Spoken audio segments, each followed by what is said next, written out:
Hola chicos, buenos días, ¿qué tal estáis? Hoy os voy a hablar de historias antiquísimas. Todos los grupos humanos, todos los países, todas las tribus que existen y han existido en el mundo, tienen una concepción de ese mundo y tienen ideas sobre ese mundo, sobre cómo es y también, y esto es lo importante, sobre de dónde viene ese mundo. Conocemos historias de muchos lugares, de muchas personas, sobre cómo se creyó que había nacido el mundo. Y son historias muy antiguas. Y todas tienen algunos puntos en común y todos tienen puntos en los que se distinguen unos de otros. ¿Vale? Porque yo, por ejemplo, pues ahora mismo no conozco cómo creen los esquimales que nació el mundo, pero seguramente tiene algo que ver con el hielo y con el frío. O yo no sé, por ejemplo, pues qué concepción de la génesis, del origen del mundo se tiene en el Sáhara, pero seguramente pues tiene que ver con el calor, con el desierto, con distancias infinitas. Cada pueblo genera su concepción, su teoría sobre el origen del mundo. Y ya os digo que todas esas historias, o muchas de ellas, nos han llegado hasta nuestros días. Y por ejemplo, uno de los libros pues, más antiguos que existen y cuyas historias casi todos conocemos es el libro de la Biblia. Y así como la Biblia, pues el Corán o la Torá o historias antiguas como la Ilíada y la Odisea, y que nos hablan de concepciones, de cómo se cree que ha nacido el mundo.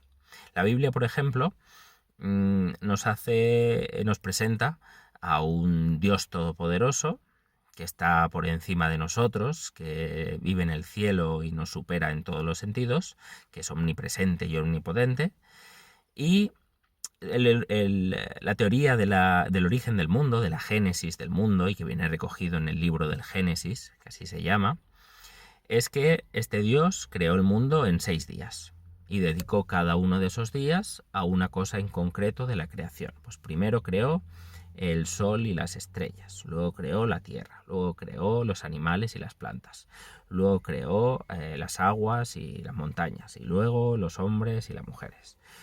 Todo así, y al séptimo día descansó. ¿Vale? Ese es el origen del mundo según la Biblia. Y otros pueblos han tenido teorías distintas sobre cómo se creó el mundo. Muy bien, una cosa muy importante que tenéis que saber es que en el Génesis, en esa historia de cómo se creó el mundo y cómo aparecieron los primeros seres humanos, Adán y Eva en este caso, uno de los episodios que es muy inspirador es cuando Adán dedicó el tiempo antes del episodio de la manzana que echó todo a perder, como sabéis. Antes de ese episodio trágico de la manzana, hay un momento en que Adán se dedica a ponerle nombre a las cosas.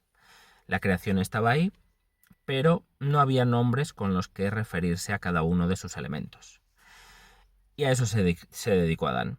Y se dedicó porque si una característica especial tiene el ser humano es que es capaz de comunicarse y de transmitir mensajes muy elaborados, muy complicados y capaz de generar diálogos y debates. Y para eso necesitamos nombres que se refieran a las cosas. Y Adán, pues se ve que se sentó tranquilamente y empezó a decir, pues mira, a esto tan alargado que acaba frondosamente, le voy a dar el nombre de árbol. Y a este techo azulado que hay sobre mi cabeza, pues le voy a llamar cielo. Y a ese disco que brilla mucho y que me daña los ojos y lo miro muy fijamente, le voy a llamar sol. Y así, poco a poco, le fue él dando el nombre a cada cosa. Y podemos fijarnos en las palabras y pensar en ellas y preguntarnos de dónde vienen esas palabras. Y las palabras que utilizamos hoy en día, el español que utilizamos hoy en día, son el resultado de años y décadas y siglos y milenios de transformación. Fuera de las historias legendarias, podemos pensar que las primeras palabras pues, fueron pronunciadas por seres prehistóricos y que seguramente eran más gruñidos, rugidos que palabras en sí. Y eso poco a poco se fue perfeccionando conforme el ser humano sintió la necesidad de transmitir mensajes más complejos. Pues antes seguramente solo habría que decir, pues cuando eran cazadores los seres humanos, pues a lo mejor diciendo cuidado y comer y sueño, pues ya estaba todo resuelto. Pero conforme el mundo se va complicando y aparece la agricultura y necesito unos zapatos y tengo que hablar con una tribu rival para llegar a un acuerdo de paz, todas esas circunstancias van provocando que el lenguaje tenga que ser cada vez más complejo y más elaborado. Pensemos en las palabras que hemos recibido. Las palabras de nuestro español, como sabéis, provienen mayoritariamente del latín, el latín vulgar, pero después de años y décadas y siglos, nuestro idioma también tiene palabras que son de otro origen. Tenemos palabras que vienen del francés, del italiano, del alemán, del catalán, del gallego, y el castellano que hablamos actualmente, y es un idioma que sigue evolucionando, o el valenciano, es producto de esas influencias y de ese origen anterior que viene del latín y del griego y de los idiomas indoeuropeos y a su vez de las cavernas y esas cosas. Pensemos en las palabras y pensemos en su origen. Y tienen orígenes muy diversos. Podemos pensar que el origen al final es la suerte y de que a un ser humano muy, digamos, muy poco evolucionado, pues se le ocurrió decir Ein, y de ese Ein vino Ai, y de ese Ai pues vino pues nuestros quejidos actuales. O fuego, pues yo qué sé, no sé de dónde viene la palabra fuego, tendría que verlo, pues seguramente viene del latín y del griego y demás. Pero los orígenes son muy distintos. Pensemos, por ejemplo, que hay palabras que tienen un origen puramente visual. Por ejemplo, pensad en la palabra ojo. Y si me fijáis en mis ojos y en esta nariz, pues podemos trazar claramente esa palabra. Ojo. ¿Vale? Es una palabra que es imagen, es una imagen parlante. Y viene de ahí. Y hay palabras también que juegan con el sonido. Por ejemplo, susurrar o murmurar. ¿Vale? Son palabras que transmiten lo que son y vienen y juegan con lo que percibimos, los sonidos que percibimos. Y hay otras palabras incluso que juegan o podemos intuir que juegan con el tacto. Por ejemplo, la palabra zigzagueante, pues con esos movimientos de las zetas que incluso podemos tocar en una textura zigzagueante. Fijaos que cada cosa tiene su nombre y cada nombre tiene un origen distinto. Al final tenemos que darle nombre a las cosas y en el mundo en el que vivimos estamos rodeados por fenómenos, por objetos, por estructuras que necesitan un nombre para poder referirnos a ellas y poder adaptarnos a ellas y utilizarlas siempre que eso sea posible. Nombres importantes a conocer en cuanto a la geografía. Pues tenemos un montón, pero por ejemplo, pues podemos hablar de montañas. Y las montañas son terrenos elevados. Y luego hay discursos de agua a través de un cauce, y a eso le vamos a llamar ríos. Y esos ríos tienen a sus lados pues ondulaciones, ¿vale?, que van formando ese cauce y a lo cual le llamamos un valle. O las cordilleras. Las cordilleras no son ni más ni menos que conjuntos de diversas montañas. O una isla que es un terreno de tierra rodeado completamente de agua.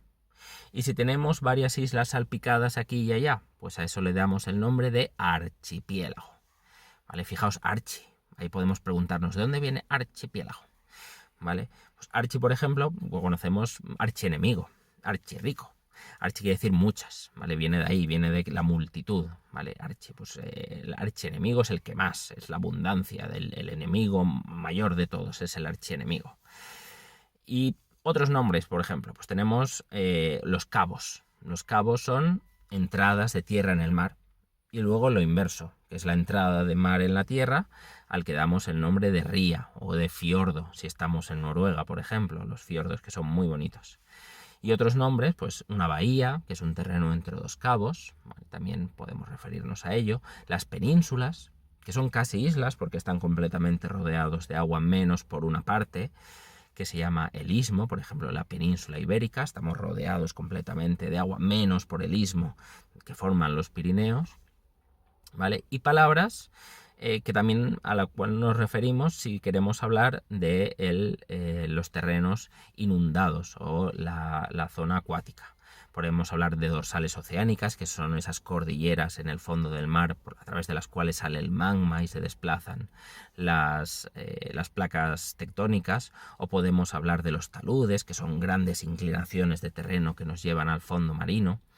Al final, esos nombres que tienen las cosas sirven para que nosotros podamos analizarlas, podamos intervenir en ellas y podamos aprovecharlas sin dañarlas. Es decir, todo cuanto nombramos queremos tenerlo, queremos poseerlo y queremos hacer que entre en nuestra mente y en nuestra capacidad, ¿vale? Por lo tanto, dediquémosle tiempo a eso, a darle el nombre a las cosas y a darle su nombre correcto, porque si yo llamo árbol a la montaña y llamo río a los valles, pues entonces no nos entenderemos. Cada nombre tiene su cosa y cada nombre debe ser conocido por vosotros.